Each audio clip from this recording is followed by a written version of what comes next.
เคยสงสัยไหมว่าแค่เหตุการณ์กระทบกระทั่งเล็กน้อยอย่างการเดินชนกันบนทางเท้าจะสามารถบอกเล่าถึงนิสัยใจคอของคนทั้งชาติได้เรื่องราวนี้ถูกถ่ายทอดผ่านมุมมองของสองสาวพี่น้องชาวยุโรปลูซี่และมิลลี่เจ้าของช่องสวัสดีซิสเตอร์ที่ได้ทำคลิปเปรียบเทียบความแตกต่างทางวัฒนธรรมระหว่างยุโรปและไทยได้อย่างน่ารักและเห็นภาพที่สุดพวกเธอจำลองสถานการณ์สมมุติขึ้นมาว่าถ้าเหตุการณ์เดินชนไหล่กันเกิดขึ้นในประเทศแถบยุโรปปฏิกิริยาแรกที่จะเกิดขึ้นคืออะไรภาพที่พวกเธอแสดงให้เห็นคือทันทีที่ร่างกายปะทะกันบรรยากาศจะเปลี่ยนเป็นความตึงเครียดทันทีต่างฝ่ายต่างหันมามองหน้ากันด้วยสายตาที่ไม่เป็นมิตรอาจจะมีการมองค้อนหรือส่งสายตาตำหนิประมาณว่าเดินดูตาม้าตาเรือหน่อยสิจากนั้นต่างคนก็ต่างสะบัดหน้าแล้วเดินแยกย้ายกันไปอย่างหัวเสียโดยไม่มีคำขอโทษหรือรอยยิ้มให้แก่กันนี่คือวัฒนธรรมที่ความเป็นส่วนตัวสูงและความเร่งรีบทำให้ผู้คนกลายเป็นคนแปลกหน้าที่ห่างเหินแต่เมื่อตัดภาพมาที่ประเทศไทยในสถานการณ์เดียวกันเป๊ะคือการเดินชนไหล่กันอย่างจังปฏิกิริยาที่เกิดขึ้นกลับพลิกจากหน้ามือเป็นหลังมือลูซี่และมิลลี่แสดงให้เห็นว่าทันทีที่ชนกันสิ่งแรกที่คนไทยทำโดยอัตโนมัติคือการหันขวับกลับมาแล้วยกมือไหว้ทันทีพร้อมกับคำพูดที่ติดปากว่าขอโทษครับหรือขอโทษค่ะไม่ว่าใครจะเป็นคนผิดหรือใครเดินไม่ดูทางแต่คำว่าขอโทษจะหลุดออกมาจากปากของทั้งคู่ก่อนเสมอและสิ่งที่น่าทึ่งกว่านั้นคือมันไม่ได้จบแค่คำขอโทษแต่มันมักจะตามมาด้วยรอยยิ้มและบทสนทนาที่แสดงความห่วงใยเช่นเจ็บตรงไหนไหมเป็นอะไรหรือเปล่าจากความผิดพลาดเล็กๆน้อยๆกลายเป็นการเปิดบทสนทนาบางครั้งคุยกันถูกคอจนถึงขั้นแลกไลน์หรือกลายเป็นเพื่อนกันไปเลยก็มีสองสาวสรุปให้เห็นว่าในขณะที่อื่นมองว่าการชนกันคือปัญหาแต่สำหรับเมืองไทยมันอาจจะเป็นจุดเริ่มต้นของมิตรภาพเพราะคนที่นี่มีคำว่าไม่เป็นไรเป็นเกราะป้องกันความขัดแย้งและมีการไหว้เป็นอาวุธที่ใช้ละลายพฤติกรรมที่ทรงพลังที่สุดสิ่งที่ลูซี่และมิลลี่ต้องการจะสื่อไม่ใช่แค่เรื่องของการเดินชนกันแต่มันสะท้อนให้เห็นถึงความนุ่มนวลในจิตใจของคนไทยในสังคมตะวันตกการปกป้องสิทธิ์ของตัวเองเป็นเรื่องสำคัญแต่ในสังคมไทยการรักษาน้ำใจและการให้อภัยสำคัญยิ่งกว่ารอยยิ้มและการยกมือไหว้ขอโทษจึงเป็นเหมือนกลไกพิเศษที่ช่วยลดแรงกระแทกเปลี่ยนเรื่องร้ายให้กลายเป็นดีและเปลี่ยนคนแปลกหน้าให้กลายเป็นคนรู้จักสำหรับชาวต่างชาติแล้ววัฒนธรรมแบบนี้คือสิ่งที่ทำให้พวกเขารู้สึกอบอุ่นใจทุกครั้งที่ได้ใช้ชีวิตอยู่ในเมืองไทยเพราะพวกเขารู้ดีว่าต่อให้ทำผิดพลาดหรือเกิดอุบัติเหตุเล็กๆน้อยๆพวกเขาจะไม่ถูกซ้ำเติมด้วยสายตาที่เกรี้ยวกราดแต่จะได้รับการเยียวยาด้วยรอยยิ้มและการให้อภัยเสมอและเมื่อคลิปวิดีโอเปรียบเทียบสถานการณ์สุดเรียวของสองสาวลูซี่และมิลลี่ถูกแชร์ออกไปมันได้กลายเป็นไวรัลที่ไปสะกิดใจชาวต่างชาติทั่วโลกเขาอย่างจัง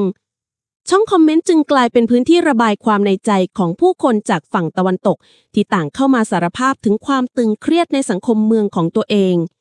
มีคอมเมนต์จำนวนมากจากผู้ใช้งานในยุโรปและอเมริกาที่เข้ามาดูแล้วถึงกับถอนหายใจแล้วพิมพ์บอกเป็นเสียงเดียวกันว่า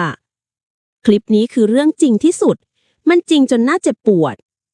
มีคอมเมนต์หนึ่งที่มียอดไลค์สูงมากเล่าประสบการณ์ว่า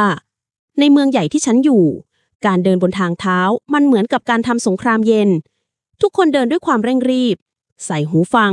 และสร้างกำแพงล่องหนขึ้นมารอบตัวถ้าคุณเผลอเดินไปชนใครเข้าปฏิกิริยาแรกที่คุณจะได้รับคือเสียงจิ๊บปากด้วยความหงุดหงิดหรือสายตาที่มองคุณเหมือนเป็นสิ่งกีดขวางที่น่ารำคาญคำขอโทษเป็นสิ่งที่หาได้ยากและมักจะมาพร้อมกับน้ำเสียงประชดประชันอีกคอมเมนต์หนึ่งเข้ามาเสริมว่าบ้านเมืองของฉันการเดินชนกัน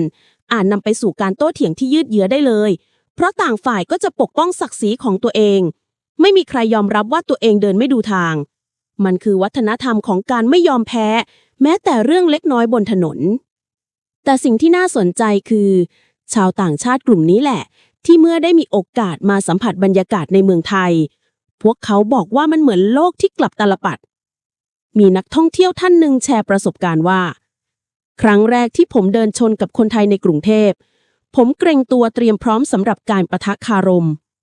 แต่สิ่งที่เกิดขึ้นคือ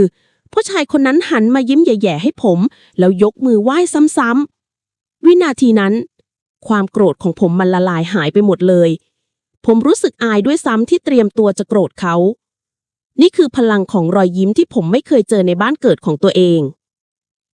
ประเด็นต่อมาที่ชาวต่างชาติถกเถียงกันอย่างออกรถและมองว่าเป็นเรื่องที่อันซีนมากๆคือปฏิกิริยาตอบสนองอัตโนมัติของคนไทยที่เรียกว่าการไหว้สำหรับชาวต่างชาติการยกมือพนมที่หน้าอกและการก้มหัวเป็นท่าทางที่ดูให้เกียรติและมีความหมายลึกซึ้งพวกเขาจึงทึ่งมากที่เห็นคนไทยใช้ท่าทางนี้ได้อย่างรวดเร็วและเป็นธรรมชาติในเสี้ยววินาทีที่เกิดอุบัติเหตุมีชาวต่างชาติท่านหนึ่งเข้ามาวิเคราะห์เชิงขำขันว่าฉันเชื่อว่าคนไทยมีเซ็นเซอร์ติดอยู่ที่ไหล่เพราะทันทีที่มีอะไรมาสัมผัสโดนตัวมือของพวกเขาจะประกบกันโดยอัตโนมัติเร็วกว่าถุงลมนิรภัยรถยนต์ซะอีกคอมเมนต์นี้เรียกเสียงฮาได้ถล่มทลายเพราะใครที่เคยมาไทยหรือมีเพื่อนเป็นคนไทยต่างก็เห็นภาพนี้ชัดเจนและเรื่องราวที่พีคที่สุดมักจะมาจากประสบการณ์ฮาๆของชาวต่างชาติที่เห็นคนไทยไหว้สิ่งไม่มีชีวิตมีคอมเมนต์หนึ่งเล่าว่าวันนั้นฉันเห็นผู้หญิงไทยเดินเล่นมือถือเพลินๆแล้วไปเดินชนกับหุ่นโชว์เสื้อผ้าในห้างเชื่อไหมว่าเธอสะดุ้งแล้วหันไปยกมือไหว้หุ่นตัวนั้นทันที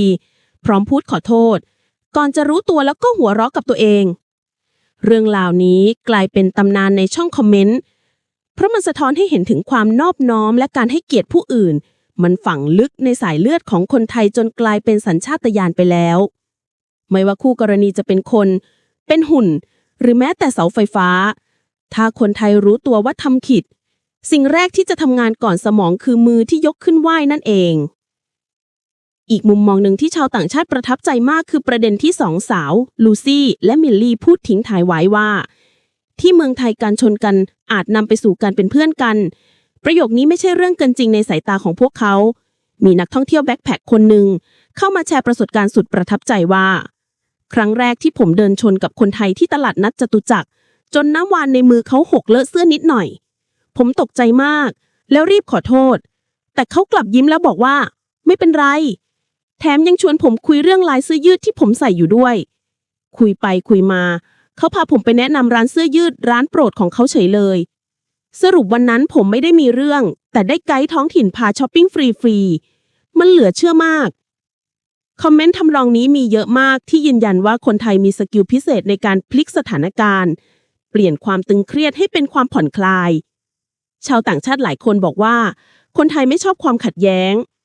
และคำว่าไม่เป็นไรคือเวทมนต์ที่ศักดิ์สิทธิ์ที่สุดมันแปลว่าช่างมันเถอะอย่าคิดมากเรื่องเล็กน้อยทัศนคติแบบนี้แหละที่ทำให้สังคมไทยดูน่าอยู่และเป็นมิตรในสายตาของคนนอกเพราะมันคือสังคมที่พร้อมจะให้อภัยและก้าวข้ามปัญหาเล็กๆน้อยๆเพื่อรักษามิตรภาพเอาไว้และสุดท้ายเจ้าบ้านอย่างคนไทยคอมเมนต์จากพี่น้องชาวไทยก็เข้ามาสร้างสีสันและรอยยิ้มได้ไม่แพ้กันคนไทยหลายคนเข้ามาสารภาพความจริงที่น่าเอ็นดูว่าที่พวกเราไหว้ขอโทษเร็วขนาดนั้นบางทีสมองยังไม่ทันประมวลผลเลยว่าใครผิดขอโทษไว้ก่อนพ่อสอนไว้บางทีเราเป็นคนโดนชนแท้ๆแต่เราก็เผลอไหว้ขอโทษเขาเฉยเลยมันกลายเป็นความเคยชินที่แก้ยากแต่ก็น่ารักและยังมีมุมตลกที่คนไทยเข้ามาแซวตัวเองว่าอย่าว่าแต่ชนคนเลยเดินชนหมาเดินชนแมวเรายังขอโทษน้องเลย